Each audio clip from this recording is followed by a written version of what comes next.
Hey guys, it's Michael back with another video. We all know that 2023 has been a massive year for gaming, with more still coming up on the horizon. But with so many titles being announced, it can be tough to keep track of them all. That's why today I'm going to share with you the top 5 games of 2023 that I'm most excited for. It's a little late in the year, but I wanted to cover what I'm looking forward to anyways. These are the games that I believe will redefine our gaming experience and take us on unforgettable adventures. So buckle up, hit that like button, and let's get into it. First up, we have Super Mario RPG, a remaster of the classic game of the same name. I have never had the chance to play this game as a kid since I was mostly a PlayStation kid. Coming out in mid-November, this seems like the perfect chance to get immersed in a corner of Mario games that my childhood never experienced. I mean, look at this game and tell me you aren't hyped to play this classic combined with all the new quality of life upgrades that come with it being a remake. Not all remakes are great, but I have high hopes about this one. Honestly, I don't have much else to say about it besides it looks like a good time. I can't wait to spend hours getting sucked into it. I don't know much about the story, but I like RPGs. I'm excited to experience that for the first time. So let's move on to the next one. Coming in at number 4, we have Starfield, a game that everyone seems to have an opinion on for one reason or another, be it bugs or something else. And depending on when I get this video finished, it may have just barely come out. Growing up, I was what you might call a casual Bethesda gamer. I played a good handful of their games, so I mostly just messed around and never finished any of the main stories. I feel like that's honestly a pretty common experience from what I've heard, but with Starfield, I really want to experience everything it has to offer. I have a feeling I'll probably still have the most fun just messing around, but I want to have that full experience nonetheless. There have already been some reports from people who got the game early that it doesn't quite live up to its promises, but for better or worse, I kind of expect that. Bethesda games are always sort of a mess, and I enjoy being a part of that mess for the most part. And hey, even if it isn't the greatest thing they've ever done, at least we know they're finally starting early development on The Elder Scrolls 6, so 2035, that's what I'm going to be playing. At number 3 on this list is another big release from Nintendo and another Mario game, Super Mario Wonder. I had a little more experience with Mario side-scrollers as a kid, playing a ton of Super Mario 3 on my Game Boy growing up. As an adult, I've played even more on the Switch and 3DS, so I was very excited when the extended trailer dropped for this last week. One thing I've always liked about Mario is that it seems Nintendo doesn't mind taking tried and true gameplay and mixing it up with completely new ideas. It really seems they kind of like push that to the limit with this game, so I'm really excited about that. They're usually able to get the balance perfect, and that seems to be the case this time around as well. Like everything, we'll have to wait and see once it's released in October, but I would be extremely surprised if I don't end up playing this until the cartridge wears out. As for number 2, it can honestly go back and forth between that and number 1 for me, but for the sake of the list, number 2 is Marvel's Spider-Man 2.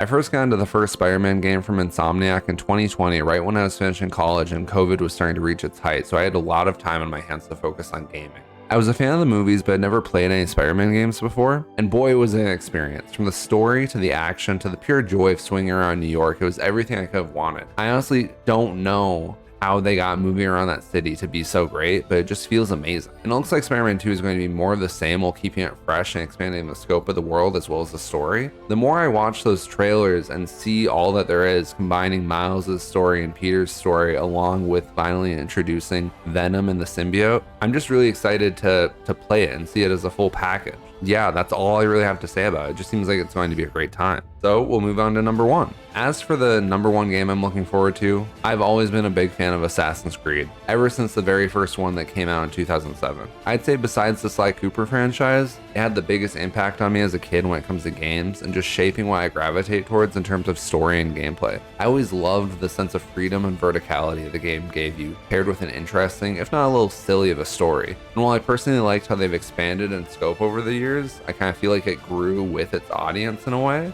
There was something special when it was a little more focused and self-contained for sure. That's why the number 1 game of 2023 for me has to be Assassin's Creed Mirage, if it wasn't clear already.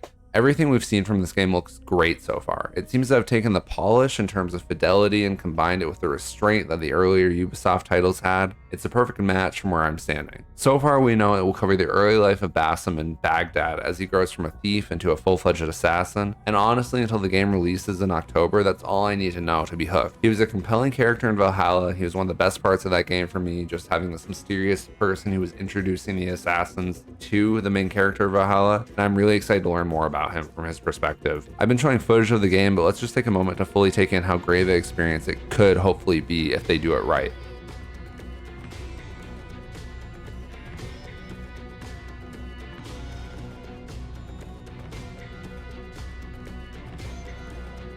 Which, to be fair, Bethesda sometimes does things right, a lot of times they don't. So hopefully it'll be great because I'm really looking forward to it. So those are the top 5 games I'm looking forward to for the rest of the year, but I quickly wanted to talk about some games that didn't make the cut but that I'm excited about as well. These aren't any less exciting, but I don't find myself thinking about them as much, I guess. That aside, I think they will be fun experiences. First, we have Avatar: Frontier of Pandora. I don't really know much about this game besides the obvious tie-in with the movies, but after seeing the Avatar movies for the first time this year, that's all I really need. As long as it's not a shameless cash grab, which it very well might be, I think it could be really interesting to explore the world of Pandora on next-gen consoles for the first real time. Number 2 for me is Hades 2. I feel like I would be doing roguelikes and dungeon crawlers, 2 genres I love, a disservice if I didn't quickly mention this game. The first game was so amazing in every aspect, be it the story, the characters, just the dialogue between them, or how silky smooth the gameplay is. They could do everything exactly the same and I would probably still love it. But knowing how great of a track record Supergiant Games has, they'll probably expand on it in ways I can't even imagine right now. And finally, the last honorable mention is Silksong. Another sequel. I honestly have very little time put into the world of Hollow Knight, probably the least amount in any of these games I've talked about, or franchises at least,